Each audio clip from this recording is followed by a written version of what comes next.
All right, y'all. We are live here on Facebook. I'm on Clubhouse also, and we're going to get started. All right, y'all. So thank you all for being here. Welcome to the room. My name is Coach Nikki Sadiq. I'm a biblical life and business coach. I specialize in trauma recovery, self love, and total life transformations. And the business side is just helping other coaches start their businesses. And then also, I have a link here. Please join the club if you haven't joined the Two Broke for Therapy Club. And then also, I have an event link above. We're having a 2-day emotional mastery event next week. So feel free to go ahead and sign up for that. And over on Facebook, I'll post that link after. So today we're going to be talking about triggers are your friends. I know it's a very weird title, right? Because when we hear triggers, it's not something typically that we want to embrace. It's something that we don't want to deal with. But I'm going to break down today how triggers are our friends and how we can learn to get understanding from them and lean into them. We're going to actually learn a lot more about it at the event next week. So feel free to register if you're available. And then also you'll get the replay if you are not able to join us live. So triggers are a big buzzword that we hear now, right? It's always going to be something that is connected to a past event that is unresolved, right? I'm going to give us the definition for triggers a little shortly here. But triggers are when you have an event that you've experienced in the past and it's not resolved. Most likely it's a traumatic experience that may give you a feeling of abandonment, of rejection. And if that experience from the past or event from the past is not resolved, we can become triggered, right? We can be triggered back into that moment when we were a child. We can be triggered back into that moment when we were traumatized in our daily life, right? So that becomes really hard. We may listen to material that is triggering. We may have conversations with other people that is triggering. We're usually triggered on our nervous system through our five senses. Things that we hear, things that we smell, things that we touch can pretty much push us back into that past moment. So the biggest thing we want to do, and we'll talk about triggers being your friend. Triggers, obviously, they're not something that we want to embrace. But the reason why the room title is "Triggers Are Your Friend" is because we want to use our triggers as information. We want to use them as wisdom that we can use to find out what is unresolved.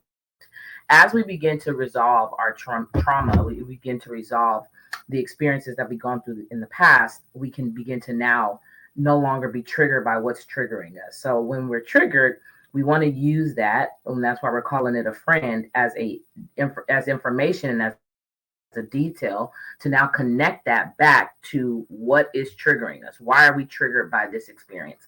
I'll use a specific example. If you're in this clubhouse room today and I say something that may possibly be triggering to you, in that moment you want to take care of yourself. Some people may need to leave the room. Some people may need to journal after. Some people can sit through that trigger. We want to get to a place where we're able to sit through our triggers, but you may not be there yet. So whatever that is for you, you may need to leave the room. Another person may be able to sit through the room. Another person may not realize they're triggered until after, right?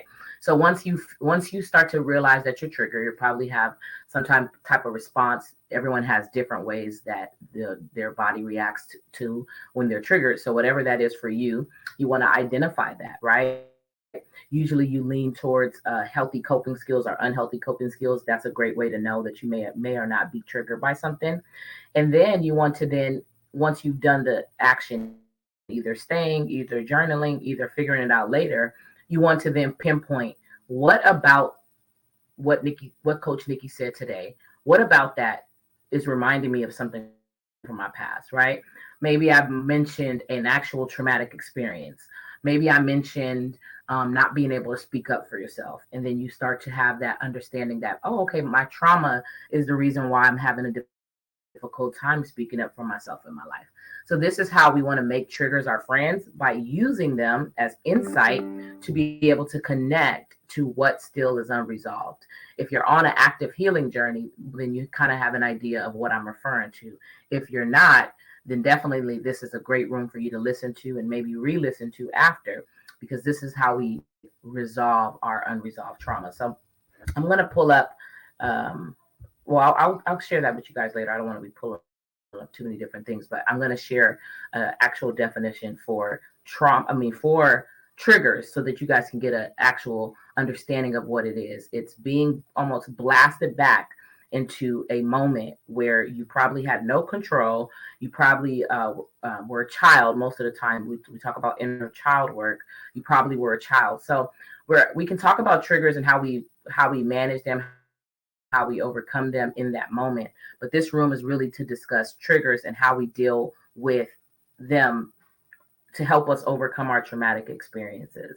So we want to begin to lean into our triggers and become curious about why we're triggered, about what we're triggered by. We want to start to make those connections between our past and our life today and start to make those connections. And then once you make that connection, then you know that that is a trauma that is unresolved. And you have to do the work around that traumatic experience. The 5 stages of healing that I teach in my coaching and that I teach when I share about trauma are denial, awareness, grieving, acceptance, and action.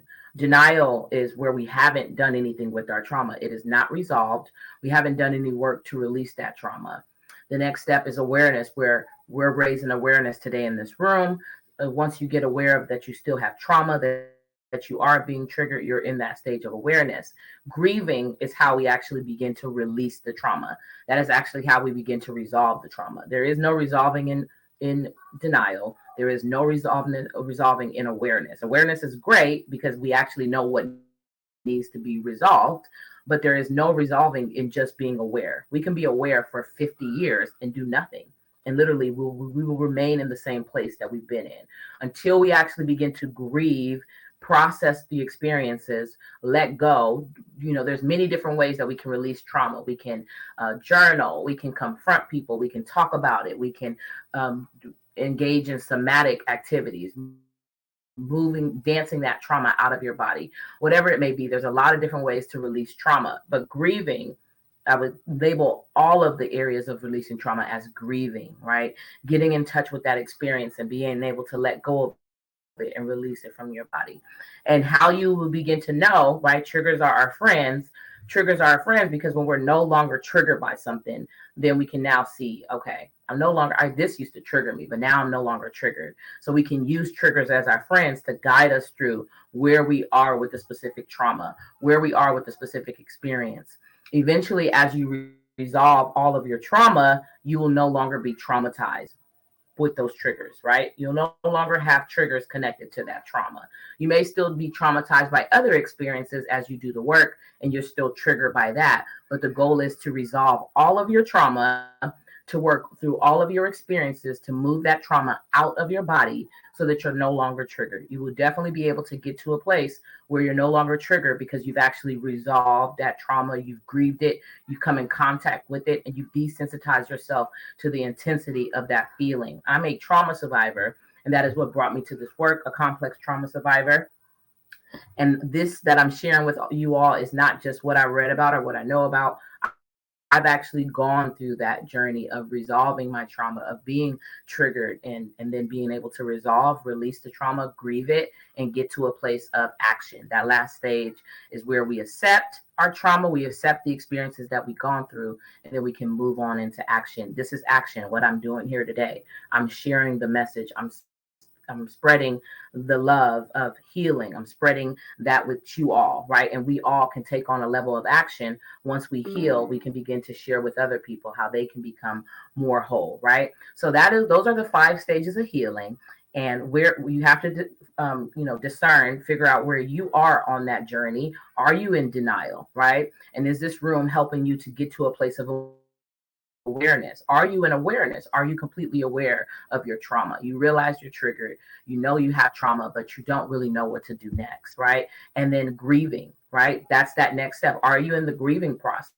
The grieving process is the hardest part. It's the hardest, but also the most liberating part of the journey. Most people do not process their trauma. They do not go on an intentional healing journey because they don't want to grieve. There's sometimes years upon years upon years of experiences that you have not dealt with. It could be childhood abandonment, it could be abuse, it could be neglect. And I want to emphasize that trauma does not have to be big T extreme situations like rape or molestation. Those are traumas, but just being neglected can be a trauma. Just being in a room where there was a lot of yelling, there's a lot of different things that can traumatize you. So don't limit your situation and say, well, I didn't really go through so much, I don't really understand why I'm so triggered. We also have generational trauma that can play a role into that. When there's unprocessed trauma in a generation, it's literally passed down, right? Both through nature and through nurture. So these are things that we want to look at. And I want all of you guys to assess where you are on the journey and think about what's the next step for you. Are you in denial? Then get to awareness. Are you in awareness? Then get to grieving. Are you grieving? Well, grieving, we don't put a timeline on that, but we allow that process to flow until we get to a place of acceptance, right? Acceptance is where I am now, right? I'm in acceptance because I have accepted that I've gone through these traumatic experiences. I've accepted that I was able to grieve them. I was able to add context to it to help me see it from a perspective of the lens of God, the lens of forgiveness, forgiving myself, forgiving others. And then now I'm walking in my wholeness, right? So we want to get to a place of acceptance after we process and grieve, and then get to a place of action. And our triggers, they are our friends, because if we're still being triggered, it's letting us know there is still something unprocessed in me. There is still something that needs to be released. There is still something that I haven't overcome, right? And then it's almost like, I'll use Holy Spirit. It's a way that the Holy Spirit can lead you intentionally into healing, right? If you're triggered today, then the Holy Spirit is pretty much revealing to you something is still there. You're still dealing with abandonment. You're still dealing with rejection, right? And eventually we want to get to a place where we can begin to sit through our triggers, right? Now, this isn't a replacement for your own medical, everyone's in a different place, right? This is a general conversation for information and educational purposes. So as far as sitting through your triggers, for some people, that can be something that you need to build yourself up to, right? So you have to take where you are and make sure that you're looking at this information and you're using it in a way that fits your situation, right? But the goal is, right, that doesn't mean you need to do that now. The goal is to get to a place where you begin to sit through triggers, right? You can sit through, you're triggered in this room today. You're triggered watching me and you're listening to me and you feel triggered by what I'm saying, but you begin to sit through it rather than leave the room, rather than no longer listen, you begin to sit through it, right? And then that's how you know you're building up resistance to that trigger. That's how you know that you're releasing that trauma. You're on that process of desensitizing yourself to that traumatic experience. So hopefully this is helpful for you all, right? Now I want you to use this insight, use what I've shared with you today to decide where you are and decide what's the next step for you. Do you need support, right? Some people need therapy. Do you have access to that? Do you have access to journaling, right? Maybe you don't. Start journaling. If you can hire a coach that can help you rebuild in the stages of action and acceptance, rebuild boundaries. I have a coaching program that helps with that. It helps with rebuilding boundaries, rebuilding self-love, rebuilding self-esteem, becoming all that God has created you to be, and receiving a full and total life transformation. So you can reach out to me. And then if you want to ask questions and kind of jump into the conversation, we're going to have a conversation on Clubhouse. So you guys can come over to Clubhouse and we're going to jump into conversation today and answer any questions. And then if you're also unable to do that, feel free to leave questions for me and I'll come back and respond to you all. Hopefully this was insightful and helpful for you. And I'll be back on on Facebook to check in with you guys. I'm going to move over to Clubhouse. If anyone has questions, feel free to go ahead